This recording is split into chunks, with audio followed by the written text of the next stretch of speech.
Okay, so we're going to get started. Hello, everyone out there.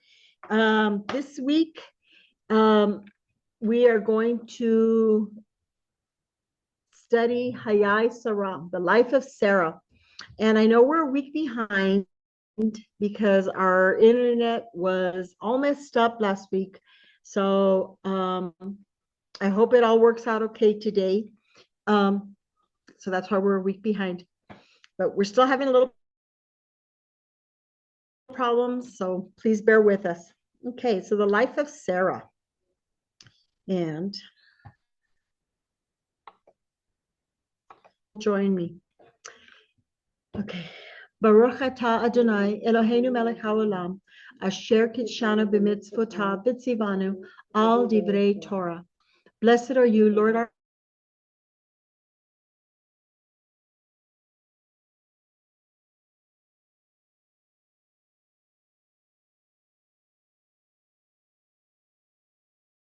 tzivanu la'asok b'divrei Torah. Us apart by his establishments and established us to engage and strive with words of Torah. So this week we study Chayei Sara, and I tried to find all the beautiful Jewish women that have been out in the forefront, because we know from everything that we've read that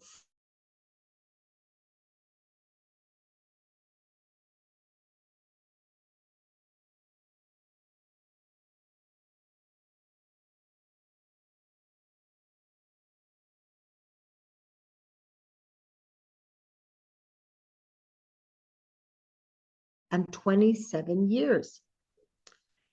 Sara died in Kiryat Arba, what's now Hebron.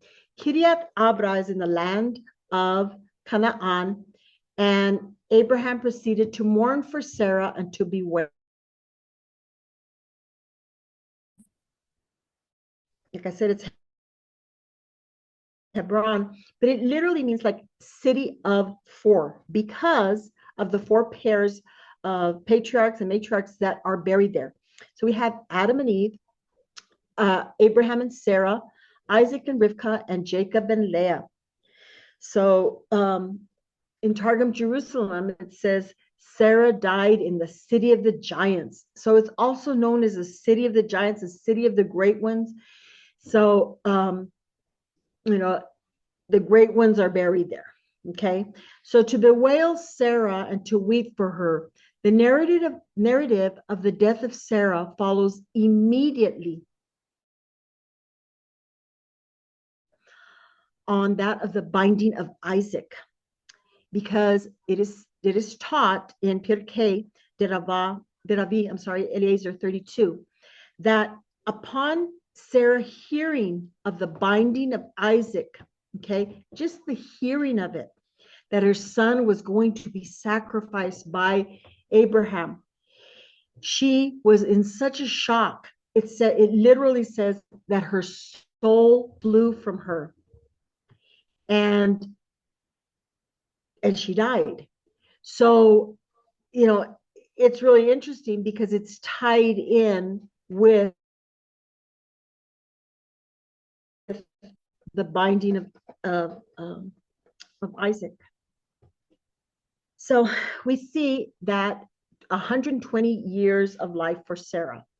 So it starts out Vayihu, okay? And when you look at the numerical value of the letters of the word Vayihu, it totals 37. So according to the Talmud Nedarim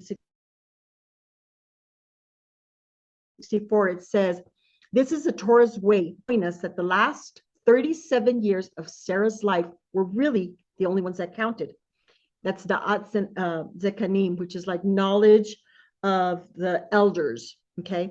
So she had Isaac when she was 90, plus the 37 years, after that equals a total of 127.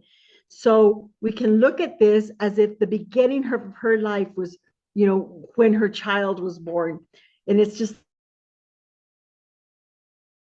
like that's kind of like how all of us, we can all relate to that as mothers, and even as fathers. And it's like, oh my gosh, we're carrying on. There's the hope of the future when we see our children. We see the hope of our children.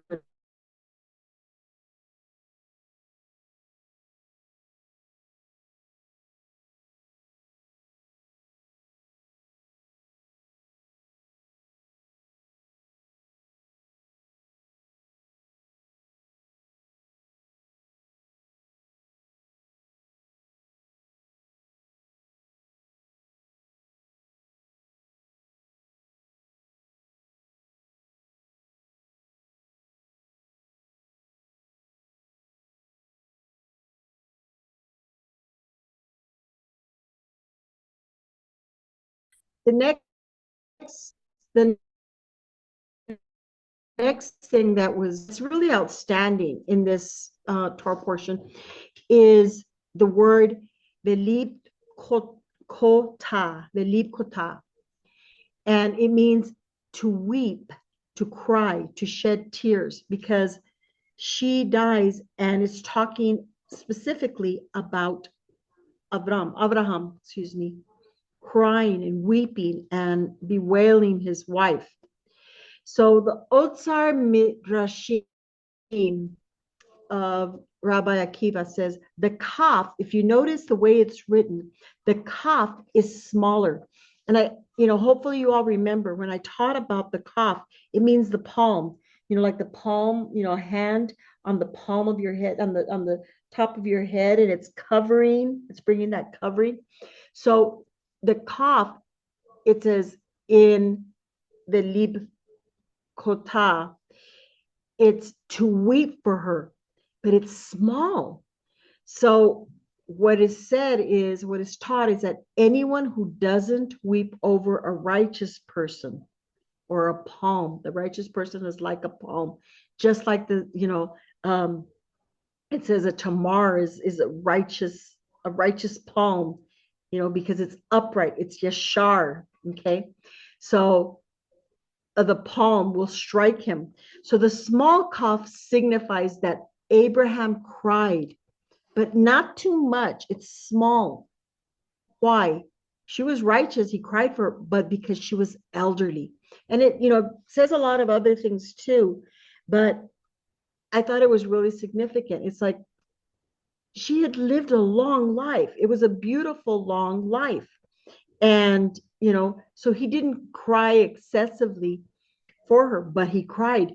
Yet the words are, he cried and he bewailed her, so there is that emotion that's there. So there we have the palm, the spoon, the crown. Okay, that it's small, it's like this small covering, over her. She's a righteous person. Okay, so Sefer Hayashar, the Midrash says, Abraham made a great and heavy mourning, and he observed mourning for the 7 days.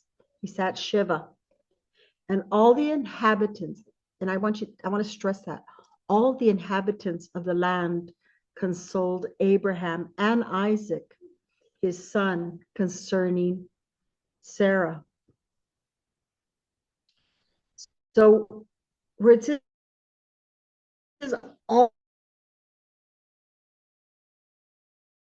huge to me, pages, Sanhedrin 104a says, comments that when a person brings merit to others, the merit the recipients generate afterwards are also credited to that person, okay, that brought the merit.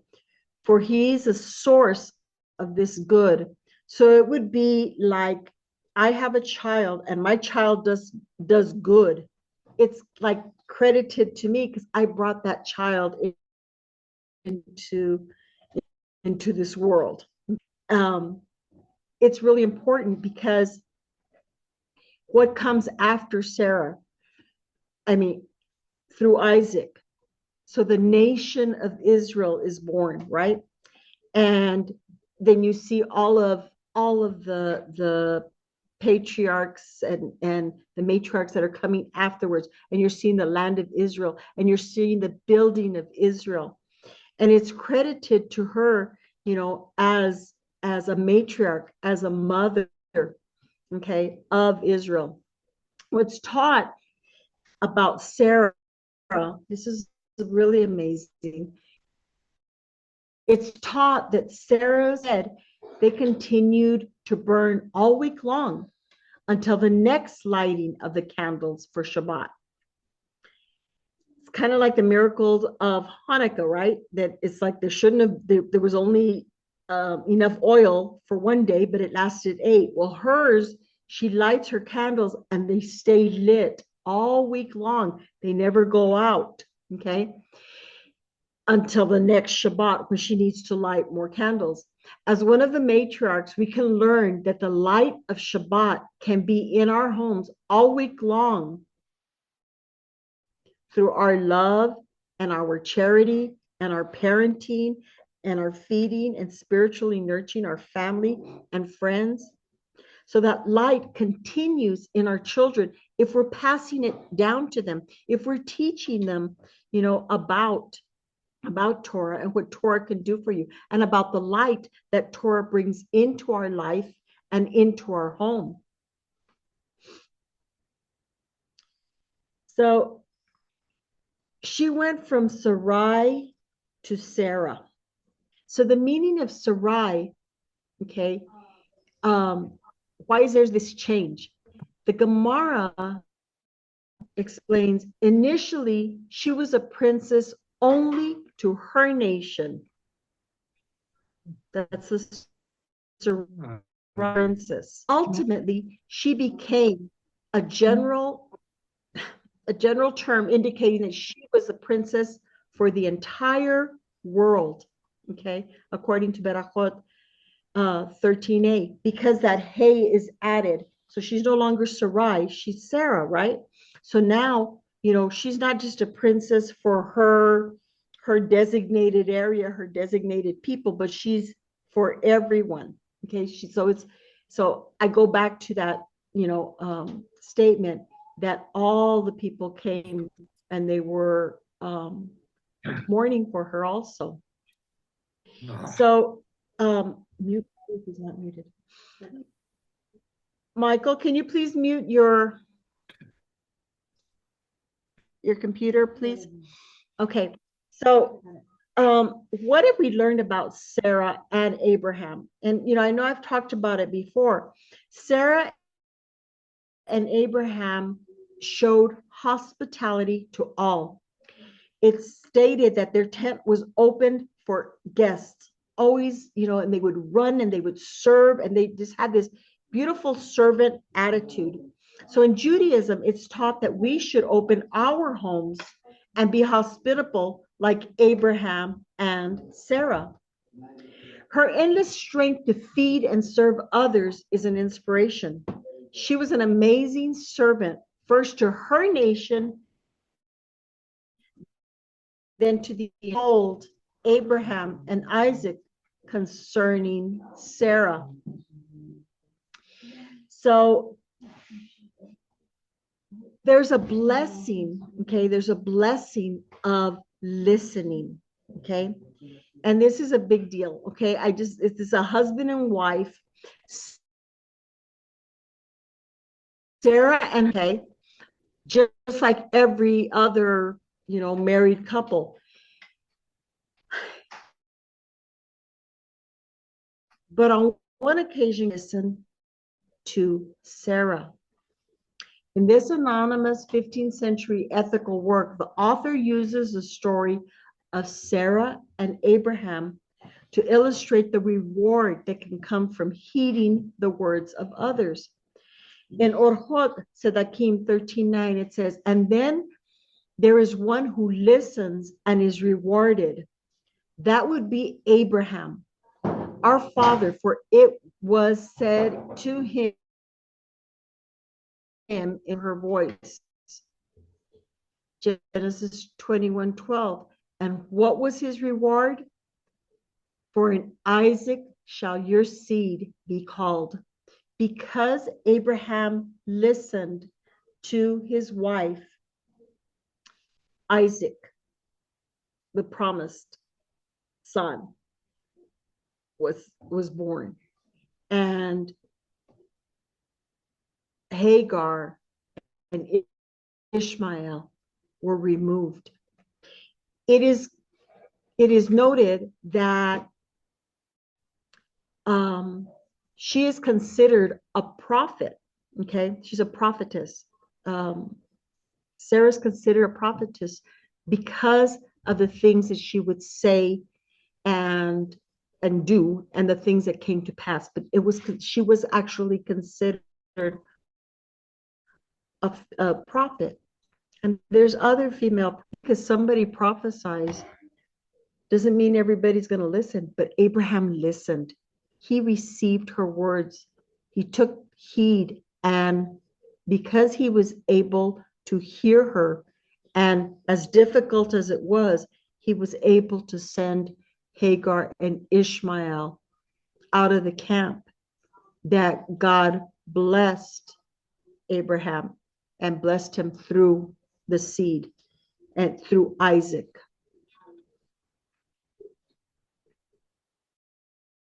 So on Shabbat, we on Shabbat, we bless our children. The prayer and the blessing for our daughters, and place you like Sarah and guard you. May God shine his countenance upon you and be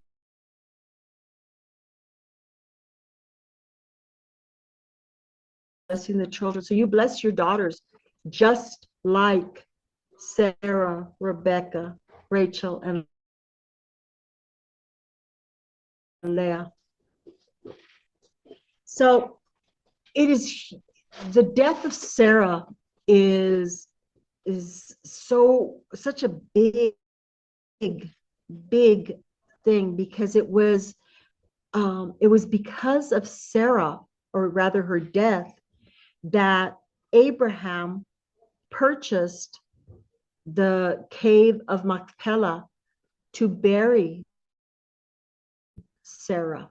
Okay, Sarah affects us, and it teaches us today, because Ephron, the Hittite, was like, oh, no, you can have it. You can have it. And basically, Abraham his actions are just like what David said, I'm not going to take anything that didn't cost me something. Okay, because David said that. And Abraham basically does the same thing. He says, no, I'm going to pay for this. I am going to pay for this. I'm going to pay for this, the cave of Machpelah, to bury my Sarah. And the cave of Machpelah, okay, it's, like I said, it was the first documented purchase of Jewish property, okay, in the land of Israel. And Genesis Rabbah 79:7 says that the site is one of the three that enemies of Judaism,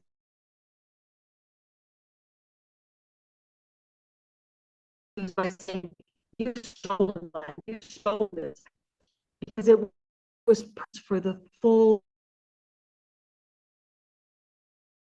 price. Patriarchs were buried is the threshold to Gan Eden, to the Garden of Eden. It's Michael and I were talking about it. It's like, do you think that that's Abraham's bosom?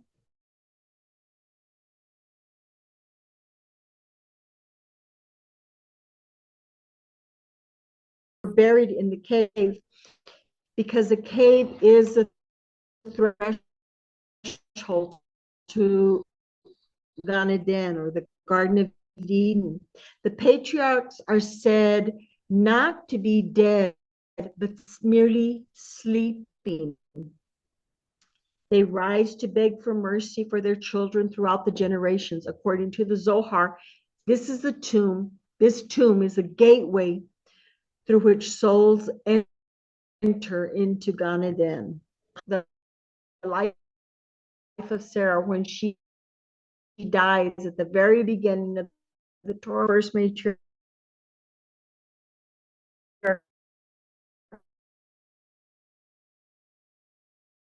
of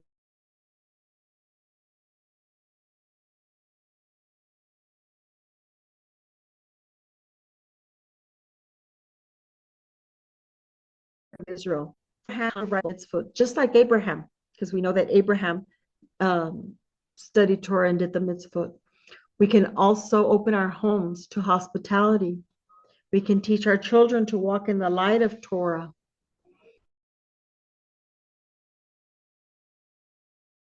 And our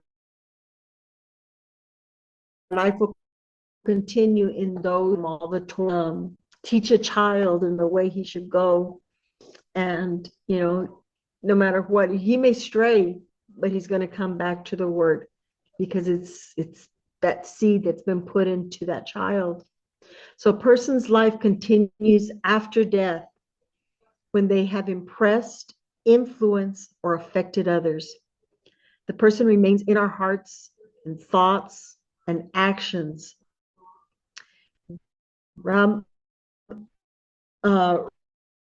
from the first century stated, the righteous require no monuments. Their words are their memorials, according to Talmud Shekalim 7a. And I just want to add something here. When we look at a righteous person, we continue to get teachings from them. We continue to take in their words. And all of us have that ability through our moms, through our dads, through those that have taught us, Torah. And I was thinking about this when I was doing this entire teaching. I was thinking about my mom. Oops, I went ahead. I was thinking about my mom, because I'll never forget, over 500 people there.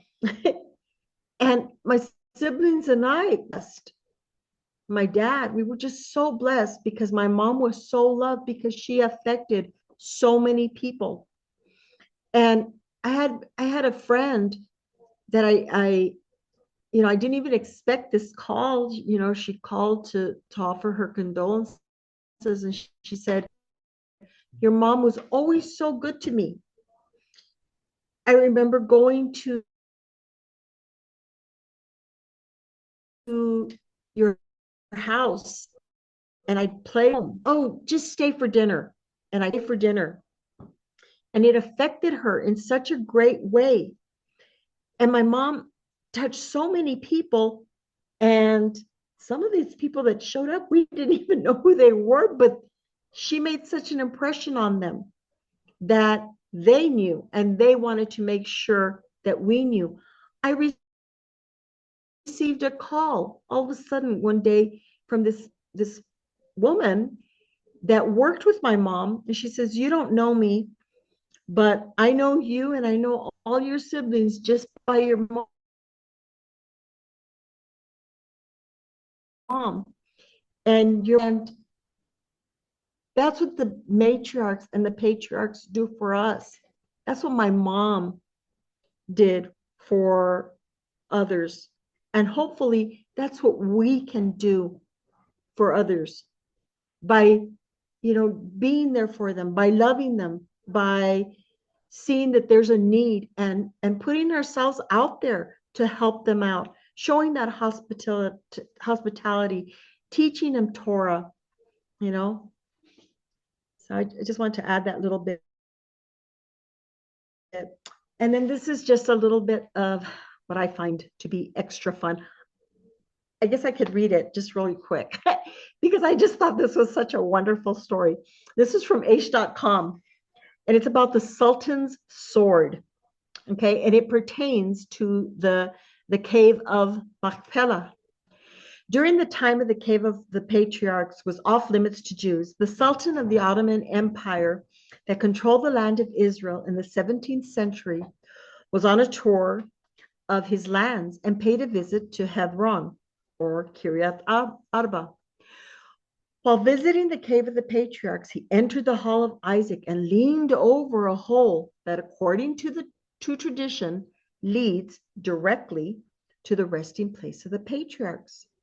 While doing so, the Sultan's golden sword that contained diamonds and precious stones slipped out of its socket and fell straight into the hole.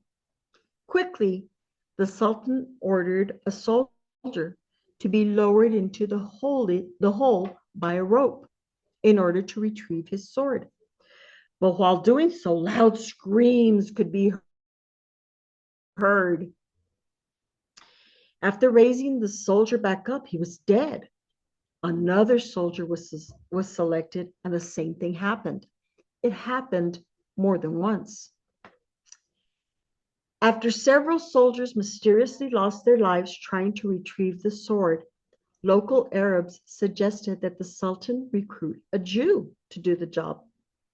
Messengers were sent to the local Jewish community in Hebron to send a volunteer to the tomb to suffer mass execution. After much trepidation and prayer, the leader of the Jewish community at the time, Rabbi Avraham Azulai, volunteered himself for the task. According to the legend, after being lowered into the cave below, Rabbi Azulai encountered 3 bearded men who informed him that they were the patriarchs, Abraham, Isaac, and Jacob. Shocked, Rabbi Azulai expressed his desire to remain with his forefathers and not to return to the surface. The patriarchs first refused his offer and informed him that he must return the sword to the Sultan. If not, the entire Jewish community at Hebron would be wiped out. But they also informed him that his request will also be granted. In another 7 days, you will be here with us. Elated, Rabbi Azulai picked up the Sultan's sword and returned it to the Sultan. The Jewish community celebrated the survival of their rabbi and the good news he brought. For the next week, he taught his students the deepest teachings of Torah, both day and night. 7 days after leaving the cave, his soul departed and he was laid to rest. An interesting historical anecdote is that the name of the Sultan was Ibrahim, or Abraham in English. So I just thought this was so amazing because there's all these amazing little stories that you read when you're reading either the Midrash or on Aish or whatever, and there's just these amazing tidbits that you can get that basically it's like God's there. God's in this amazing place. The patriarchs are there. And I know that when we went to Israel, the presence of God was so amazing. And the thought of, I get to walk in the streets that the patriarchs and the matriarchs walked. So that's really all I have. And I hope that you can be like Sara,